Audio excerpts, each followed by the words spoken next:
Hello student, তোমাদের এখন routine অনুযায়ী ইতিহাসের বড় প্রশ্নর ক্লাস আছে। আর আমরা 2 নম্বর অধ্যায়টা পড়ছিলাম। এই 2 নম্বর অধ্যায় থেকে তোমাদের যে সাজেশানগুলো দিয়েছিলাম, সেই সাজেশানের একটা গুরুত্বপূর্ণ প্রশ্ন আজকে কিন্তু আলোচনা করব। প্রশ্নটা দেখো, উপনিবেশবাদ বলতে কী বোঝো, আর উপনিবেশবাদের সঙ্গে সাম্রাজ্যবাদের সম্পর্ক নির্ধারণ করো। প্রথম পার্টটা প্রথমে দেখবে যে উপনিবেশবাদ বলতে কী বোঝো। ল্যাটিন শব্দ কলোনিয়া থেকে ইংরাজি কলোনি শব্দটি এসেছে।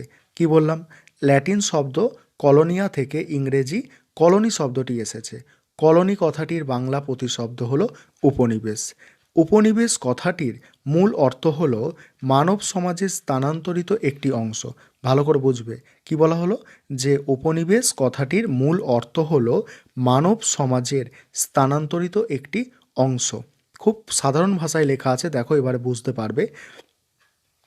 সাধারণভাবে উপনিবেশবাদ হলো একটি নির্দিষ্ট এলাকা বা ওই এলাকার জনসাধারণের ওপর, আর একটু ভালো করে শুনবে, সাধারণভাবে উপনিবেশবাদ হলো একটি নির্দিষ্ট এলাকা বা ওই এলাকার জনসাধারণের ওপর অন্য একটি শক্তির নিয়ন্ত্রণ প্রতিষ্ঠা।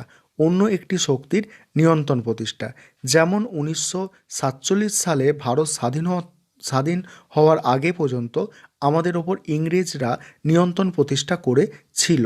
এটা বোঝার চেষ্টা করো। যার উদ্দেশ্য হলো উপনিবেশিক দেশের কাঁচামাল ও প্রাকৃতিক সম্পদ আহরণের মাধ্যমে অর্থনৈতিক শোষণ। যার উদ্দেশ্য হলো উপনিবেশিক দেশের কাঁচামাল ও প্রাকৃতিক সম্পদ আহরণের মাধ্যমে অর্থনৈতিক শোষণ।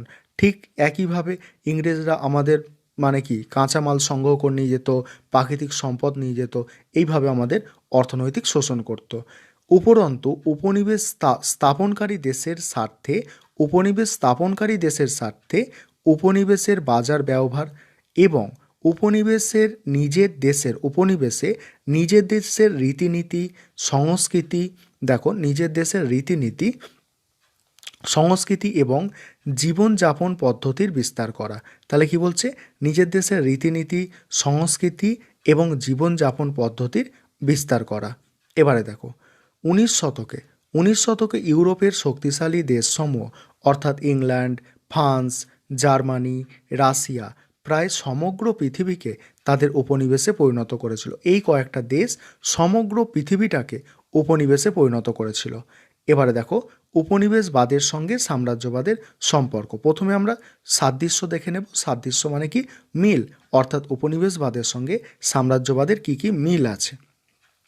দেখো, উপনিবেশবাদের সঙ্গে সাম্রাজ্যবাদের সাদৃশ্য বা মিলগুলি হলো, মিলগুলো আমরা এক এক করে দেখব। দেখো, ক খ করে এইভাবে কিন্তু তোমরা পয়েন্ট করবে। দেখো 1 নম্বর পয়েন্ট ক, দেখো যে মিল আছে, নতুন দেশের বিস্তার পঞ্চদশ থেকে ষোড়শ শতাব্দীতে।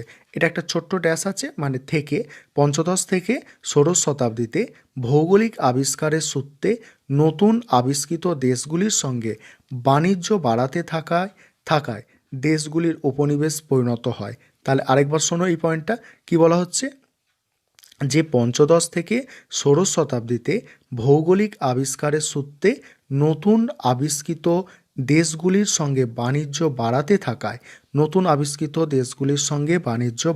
থাকায় দেশগুলি উপনিবেশে পরিণত হয়। অর্থাৎ যেসব দেশে বাণিজ্য বাড়াতে থাকছে সেগুলো আস্তে আস্তে উপনিবেশে পরিণত হচ্ছে। আর উপনিবেশের সংখ্যা ও আয়তন বৃদ্ধি পেয়ে ধীরে ধীরে সাম্রাজ্যে রূপান্তরিত হয়, যেমন ব্রিটিশ সাম্রাজ্য। তারপরের পয়েন্ট দেখো, মিল সাদৃশ্যের পয়েন্ট যেটা আছে, আর্থিক শোষণ। উপনিবেশ হোক বা সাম্রাজ্য প্রতিষ্ঠা, তার প্রধান উদ্দেশ্য হলো আর্থিক শাসন প্রতিষ্ঠা। বলছি উপনিবেশ হোক বা সাম্রাজ্য প্রতিষ্ঠা, তার প্রধান উদ্দেশ্য হলো আর্থিক শাসন, অর্থাৎ অর্থনৈতিক দিক থেকে তাদের শোষণ করা। দেখো, উপনিবেশিক শক্তিগুলির স্বার্থ সংঘাতের ফলে যুদ্ধ বিগ্রহ ঘটে। অর্থাৎ উপনিবেশিক শক্তিগুলোর যদি স্বার্থ মানে ক্ষুণ্ণ হয় কোনো কারণে, তাহলে যুদ্ধ শুরু হয়ে যাবে। পরিণামে উপনিবেশ সাম্রাজ্যের রূপ লাভ করে এবং উপনিবেশবাদ সাম্রাজ্যবাদে পরিণত হয়। সাম্রাজ্যের রূপ লাভ করবে এবং উপনিবেশবাদ সাম্রাজ্যবাদে পরিণত হবে। এরপরে দেখো, ক্ষমতা ও আধিপত্যর বাসনায় উপনিবেশবাদ ও সাম্রাজ্যবাদের মধ্যেকার সম্পর্কের অন্যতম মূলগত উপাদান। কি বলা হলো এখানে, যে ক্ষমতা ও আধিপত্যের বাসনাই উপনিবেশবাদ ও সাম্রাজ্যবাদের মধ্যেকার সম্পর্কের অন্যতম মূলগত উপাদান।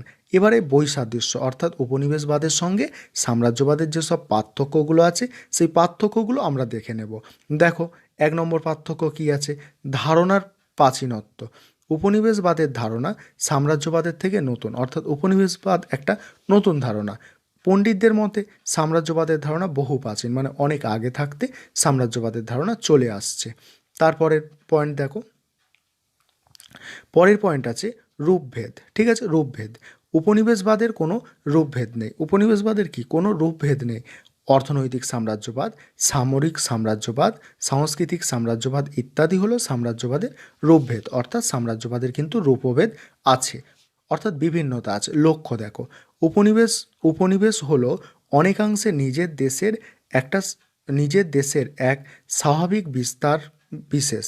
বলছে কি দেখো, বলছে উপনিবেশ হলো অনেক অংশে নিজের দেশের এক স্বাভাবিক বিস্তার বিশেষ। অন্যদিকে সাম্রাজ্যবাদের লক্ষ্য হলো অপর কোনো রাষ্ট্রের ভূখণ্ডের ওপর নিজ আধিপত্য প্রতিষ্ঠা করা। নিজের দেশে বিস্তার উপনিবেশবাদ, কিন্তু নিজের দেশটাকে আরও বিস্তার করা। কিন্তু সাম্রাজ্যবাদ কি অন্য দেশের ভূখণ্ডের ওপর নিজের আধিপত্য প্রতিষ্ঠা করা।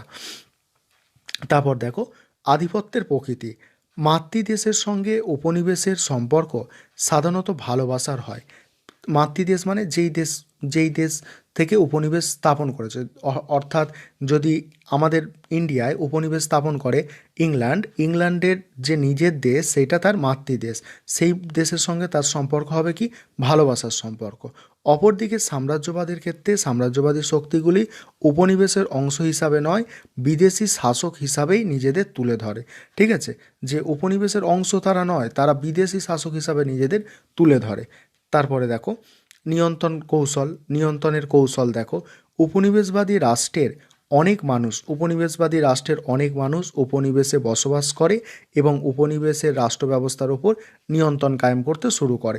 যেমন আমাদের দেশে যখন ইংরেজরা ছিল তখন কি আমাদের এদেশীয় অনেক জমিদাররা ছিল, তারা সেই ব্যবস্থাটার ওপরে অনেকটা নিয়ন্ত্রণ কায়েম করতো বা ইংরেজদের সঙ্গে সহযোগিতা করে আমাদের শোষণ করেছে, এই ব্যাপারটা বলছে আর কি। যে সেখানে ভারতীয়দের কিছু কিছু ভূমিকা ছিল, অর্থাৎ ভারতীয়রাও কিছুটা শোষণ করেছে, শুধু যে ইংরেজরা শোষণ করেছে তা নয়, আমাদের ভারতীয়রাও কিছুটা শোষণ করেছে। কিন্তু সাম্রাজ্যবাদে শক্তিধর দেশ সামরিক অভিযান দ্বারা অন্য কোনো দেশ দখল করে সেখানে নিজে প্রত্যক্ষ শাসন প্রতিষ্ঠা করে। কিন্তু যদি সাম্রাজ্যবাদ হয় সেখানে কিন্তু শাসক নিজে তাদের শক্তি দিয়ে, অর্থাৎ সামরিক শক্তি মিলিটারি পাওয়ার দিয়ে সেখানে শোষণ করবে, প্রত্যক্ষ শাসন করবে, শোষণ করবে। সেখানে কিন্তু সেই দেশের মানুষের কোনো ভূমিকা থাকবে না। এই ছিল আজকের ক্লাসের আলোচনা। আর তোমাদের যদি এরপরেও কোনো ডাউট থাকে তাহলে তোমরা অবশ্যই, যারা আমার কাছে অনলাইন ক্লাস করছো, তোমরা আমাকে জিজ্ঞাসা করতে পারো ফোন করে বা SMS করে, কোনো পয়েন্ট বা কোনো কিছু বুঝতে কোনো সমস্যা হলে। আরেকটা কথা যেটা বলার আছে, এই ভিডিওটা আমি তো ইউটিউবে পাবলিকলি দিচ্ছি, অর্থাৎ সবাই তোমরা দেখতে পাবে, ফ্রিতে দেখতে পাবে। আর এইরকম ধরনের যদি তোমরা ক্লাস করতে চাও প্রতিনিয়ত, তাহলে কিন্তু অনলাইন ক্লাস চলছে, সেখানে তোমরা অ্যাডমিশান নিতে পারো। ডেসক্রিপশান বক্সে আমার মোবাইল নাম্বার দেওয়া আছে, তার সত্ত্বেও আমি মোবাইল নাম্বারটা একবার বলে দিচ্ছি, 9123005218। এই নম্বরে হোয়াটসঅ্যাপ করে বা ফোন করে আমার সাথে যোগাযোগ করতে পারো। আরেকবার নাম্বারটা রিপিট করছি, 9123005218। ঠিক আছে, এই নম্বরে যোগাযোগ করতে পারো। আরেকটা কথা মাথায় রাখবে, তোমরা যদি অনলাইন ক্লাসে অ্যাডমিশান নাও, অর্থাৎ অনলাইন ক্লাসটা করতে চাও, তোমাদের কিন্তু তার জন্য মাসে 200 টাকা করে দিতে হবে। সপ্তাহে তোমরা 2টো করে ক্লাস পাবে, একটা বড় প্রশ্নর ক্লাস, একটা ছোট প্রশ্নর ক্লাস। আর তোমাদের পরীক্ষার আগে পর্যন্ত সমস্ত বড় প্রশ্ন, সমস্ত ছোট প্রশ্ন যেগুলো পরীক্ষায় আসার চান্স আছে সেই রকম প্রশ্ন সমস্ত কিছু করিয়ে দেওয়া হবে, যাতে তোমরা 90%-এর ওপরে নাম্বার পেতে পারো। যদি মুখস্থ করো তাহলে পাবে, এই রকম একটা ব্যাপার কিন্তু থাকবে।